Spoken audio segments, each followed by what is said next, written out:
A primavera está a chegar e com ela novos ritmos de leitura.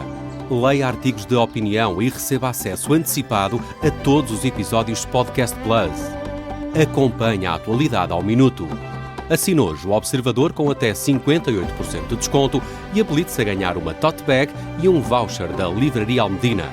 Tudo em observador.pt.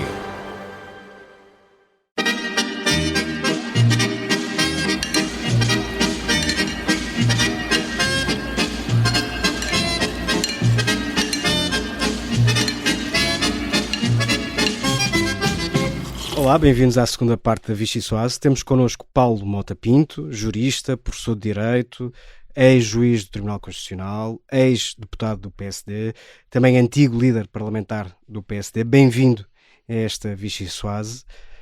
Temos de começar, naturalmente, pelo tema que tem marcado as últimas semanas, tem-se arrastado ao longo das últimas semanas. Como dizia na introdução, foi juiz do Tribunal Constitucional, conhece bem o funcionamento daquele órgão. Esta demora, este atraso, dignifica a instituição? Boa tarde e obrigado pelo convite. Eu fui juiz do Tribunal Constitucional entre 98 e 2007. Na verdade, quando exerci o meu mandato, nunca aconteceu uma situação destas. Já aconteceu antes, já tinha acontecido na década de 90, ou seja, impasses na eleição.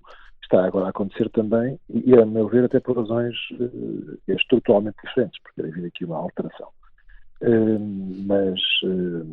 Enfim, o Tribunal continua a funcionar, neste momento está com menos 2 juízes, e nesse sentido a substituição tem alguma urgência, não é? Eu não poria tanto o problema em termos de dignificação da instituição, na verdade a dificuldade tem a ver com a importância da instituição. Nesse sentido, enfim, há um reconhecimento da importância, a dificuldade do consenso, mas é negativo para o funcionamento do Tribunal, que é evidente. As negociações entre os vários partidos com assento parlamentar, sobretudo entre os 3 maiores partidos, continuam. Sabemos, pelo que vai dizendo o Partido Socialista, que o PSD quer dar a oportunidade ao Chega de indicar um juiz, ou propor um juiz para o Tribunal Constitucional, ficando o PSD com os outros 2 nomes. Faz bem o partido em querer fazer um acordo com o Chega nesta matéria? Bem, para responder a isso eu preciso de fazer aqui uma distinção que talvez muitos ouvintes não tenham presente, e por isso é importante recordá-la. Nós temos na nossa ordem jurídica, no nosso sistema, temos matérias de política, digamos, cotidiana, legislativa, infraconstitucional, abaixo da Constituição, para as quais basta uma maioria simples, não é? Salvo alguns casos excepcionais. Mas para alterar a Constituição e também para eleger os juízes que vão interpretar e aplicar, é preciso 2/3. Enfim, em alguns casos mais, mas em regra, 2/3. E, portanto, este sistema foi desenhado assim para que fosse necessário o acordo de forças políticas que representam um amplo espectro, uma ampla maioria no Parlamento. Até agora, desde 82, pelo menos, mas também desde já antes, desde a Constituição, na verdade, nunca tinha acontecido que o bloco à esquerda da linha que separa entre o PS e o PSD, ou o bloco à direita da linha que separa estes partidos, tivesse tido menos de 1/3 dos deputados no Parlamento. Não tinha acontecido. O PSD e a direita tinham ficado lá perto, mas tinham ficado acima de 1/3. 1/3 é, portanto, 1/3 de 230 é, penso que 70 e qualquer coisa, 76, qualquer coisa. Portanto, nunca tinha acontecido. Agora aconteceu e aconteceu claramente. Quer dizer, o PC, o PS, o Bloco de Esquerda, o LIVRE, todos somados, têm abaixo desse número. E, portanto, na verdade, as circunstâncias alteraram-se.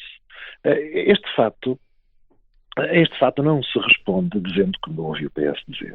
O PS é um partido fundador da democracia, está na origem da Constituição, porque é evidente que a política se faz para o presente e para o futuro. Quer dizer, a antiguidade aqui não é um posto nesse sentido, que não é por ter sido um poder muito importante que o PS ou qualquer outro partido tenha um lugar cativo nas negociações e nos mandatos para o Tribunal Constitucional. Portanto, das suas declarações depreendo que acha natural que o PSD converse com o Chega e se entendam nesta matéria muito concreta.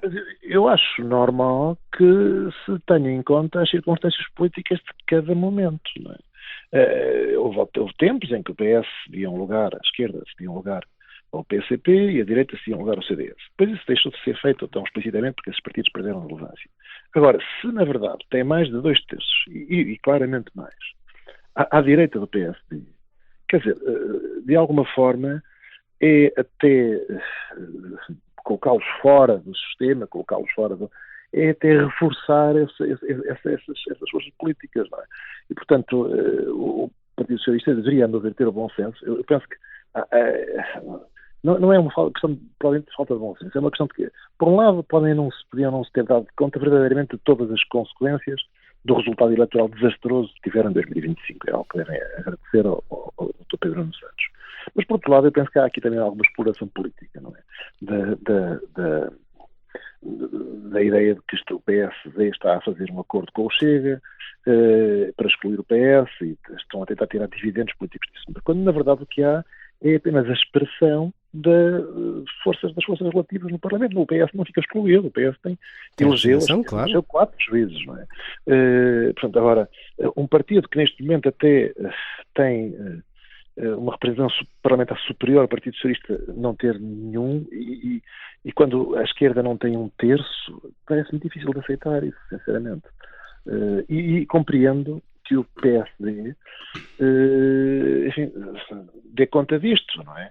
Até porque há aqui uma outra circunstância que me parece muito relevante, que é a seguinte, é que nós não podemos comparar a situação relativa entre o PSD e o Chega com a situação que existia entre o PS e a esquerda, a extrema-esquerda e o PC, porque o PC e o Bloco e tal, na verdade nunca ameaçaram a posição de liderança da esquerda pelo Partido Socialista.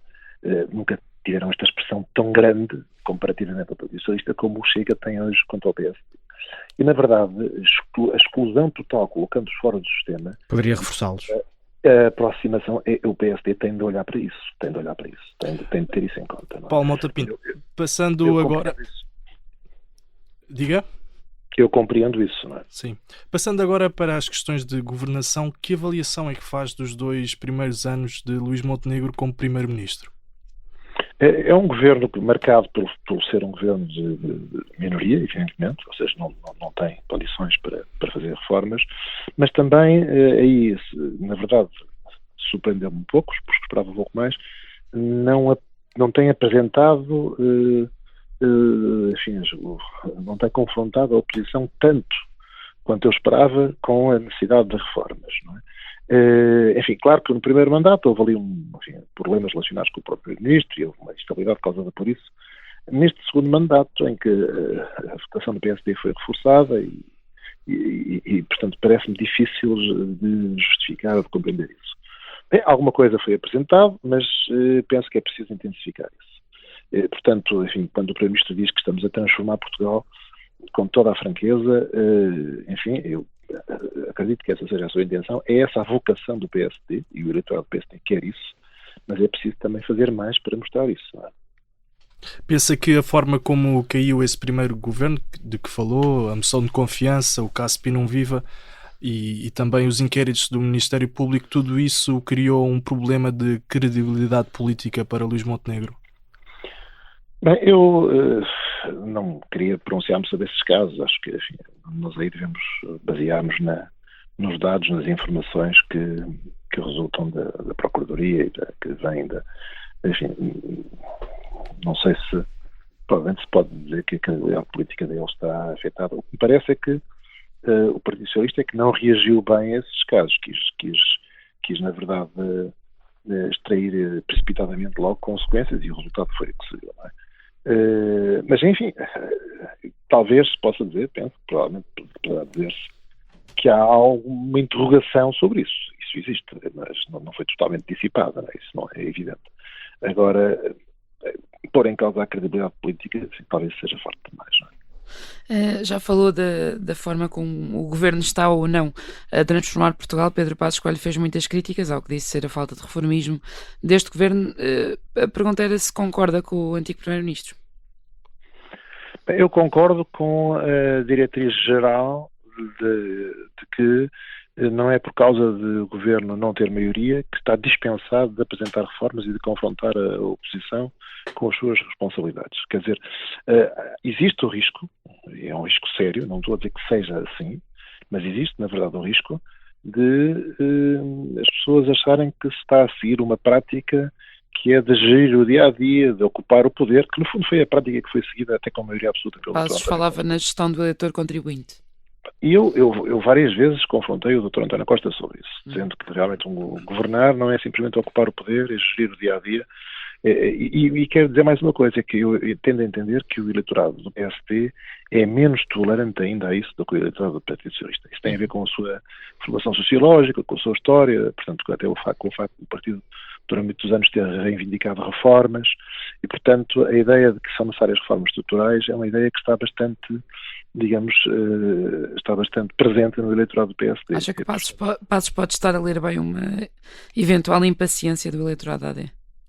Bem, eu concordo com que o governo não está dispensado de apresentar essas reformas. Agora, não sei, enfim, se isso é uma questão de tática política, se está a ler uma impaciência, se há já uma... Eu não sei se já há essa impaciência, mas penso que é bom que passe à prática a tentativa de transformar Portugal, apresentando reformas não só na área que já foram apresentadas, na área laboral e também algumas vezes na habitação, mas, por exemplo, na saúde também é preciso mais alguma coisa. Isto também é mesmo que implique acordos com o Chega nessas reformas? Eu concordo com que o PSD não deve estar, digamos, enfeudado ou limitado a acordos à esquerda ou à direita. Há aqui uma espécie de... Pode haver uma geometria variável desses acordos. Quer dizer, acho que o PSD não deve fazer nenhuma declaração de princípio de não acordamos nada com este ou com aquele. Nunca. As questões devem ser vistas caso a caso, não é? Até porque tendo a entender que se o fizer está a reforçar, se fizesse com isso totalmente o Chega, estaria, no fundo, indiretamente a reforçar o Chega. Reforçar o partido. Não pode dar-se ao luxo disso, não é? Acha que... Diga. É isso, portanto, ou seja, penso que haverá matérias que podem ser acordadas com o Partido Socialista e outras com o Chega, e até com a Iniciativa Liberal também.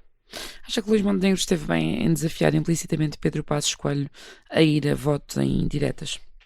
Bem, eu sinceramente não compreendi bem as razões da antecipação do Congresso e das eleições. Pareceu-me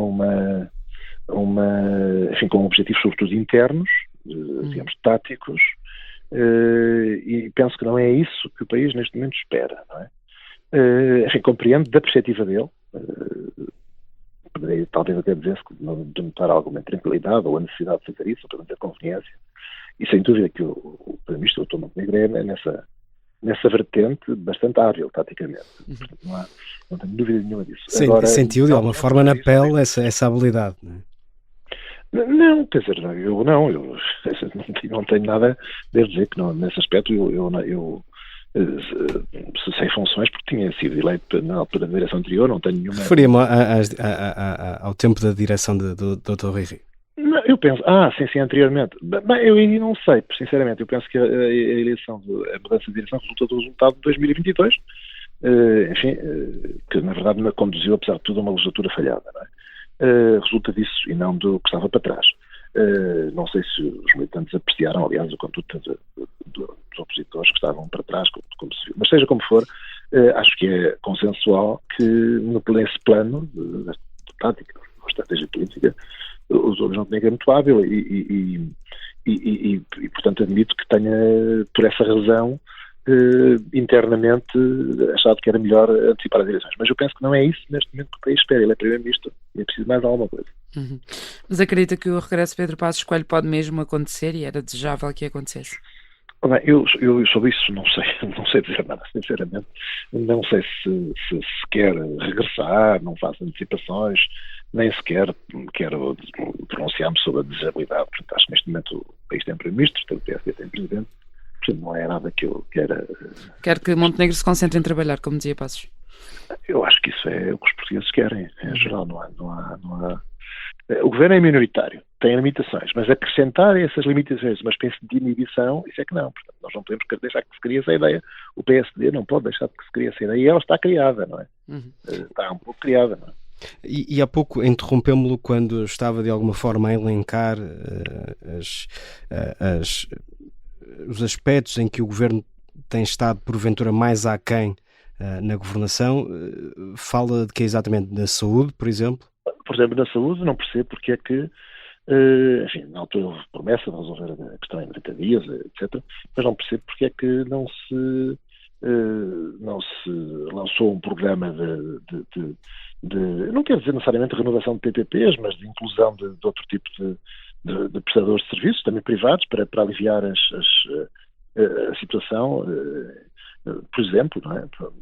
Nós já para falar das questões que correram mal, por exemplo, hoje ouvi de manhã sobre o INEM, etc.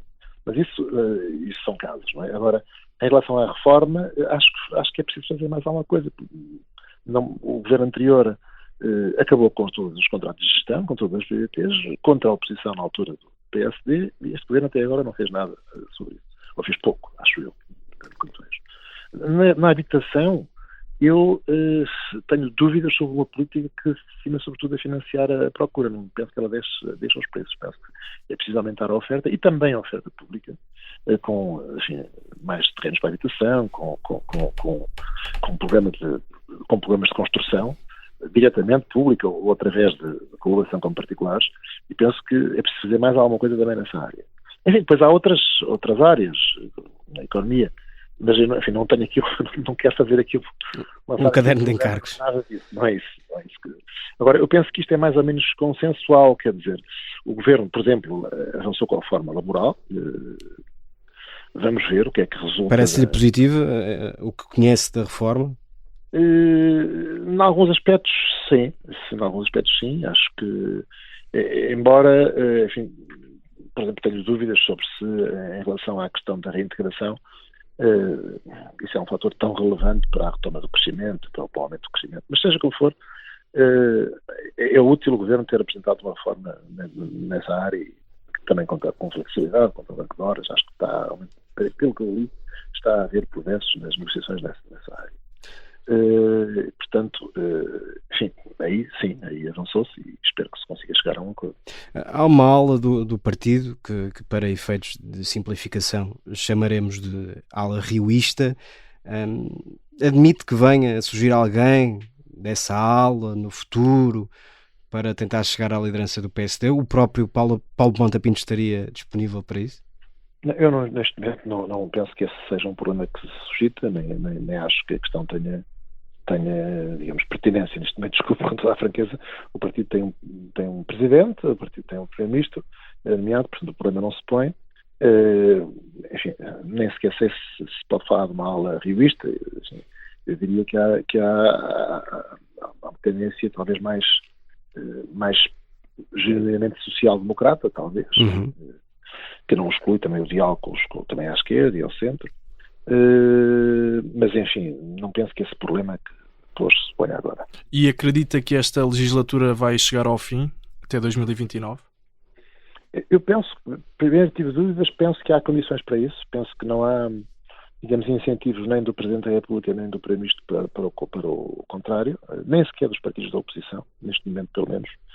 E, portanto, neste momento penso que é provável que dure 2-3 anos pelo menos.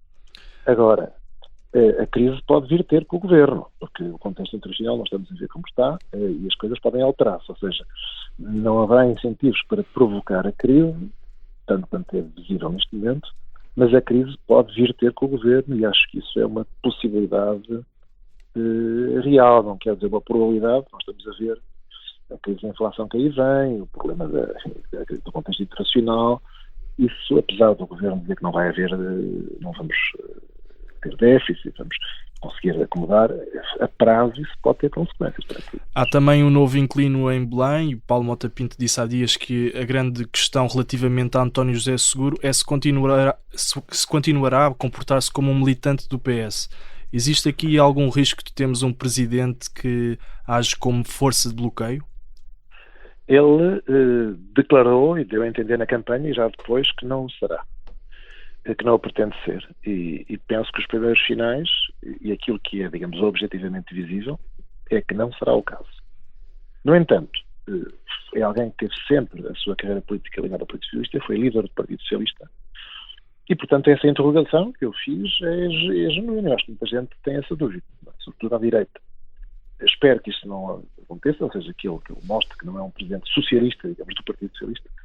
É isso que ele tem declarado. Espero que na prática assim seja, sem deixar de ter o nível de exigência que declarou que teria, e que, a meu ver, é relevante. Os primeiros sinais são positivos. Paulo Mota Pinto, vamos entrar na segunda parte do nosso programa, o bloco carne ou peixe. Só pode escolher uma de duas opções, vai perceber rapidamente as regras do jogo. Jogou basquetebol, aliás, tem uma altura de respeito. Quem é que preferia abafar, no sentido basquetebolista do termo, no último segundo, impedindo que chegasse ao poder? André Ventura à frente de um governo minoritário ou Pedro Passos Coelho com uma maioria absoluta?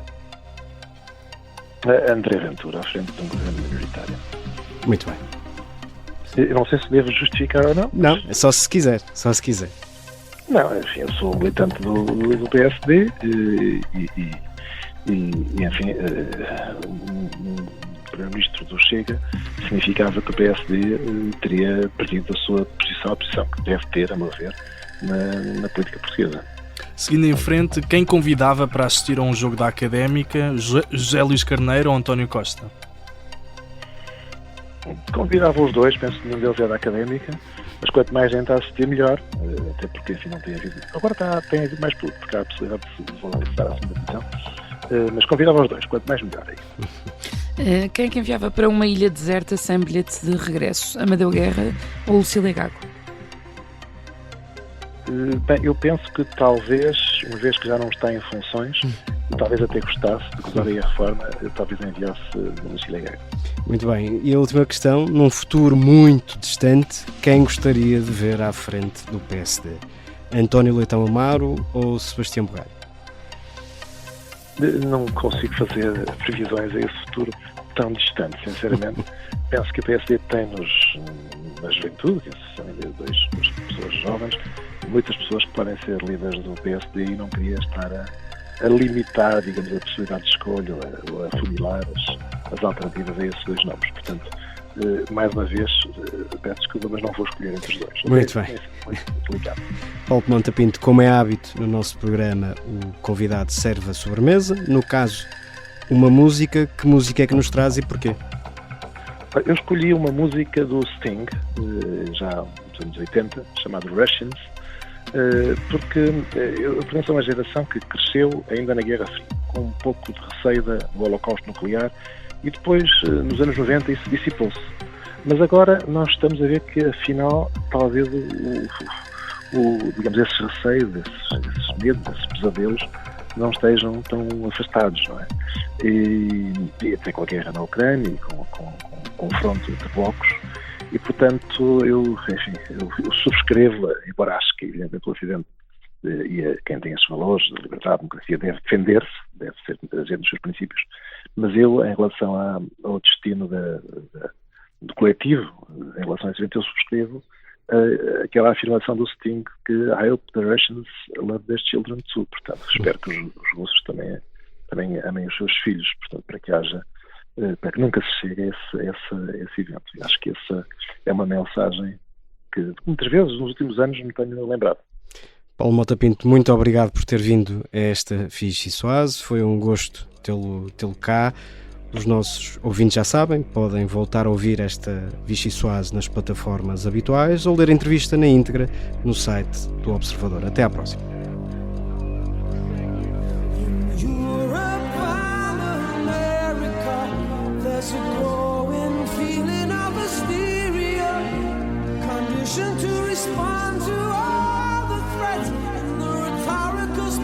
Of the soul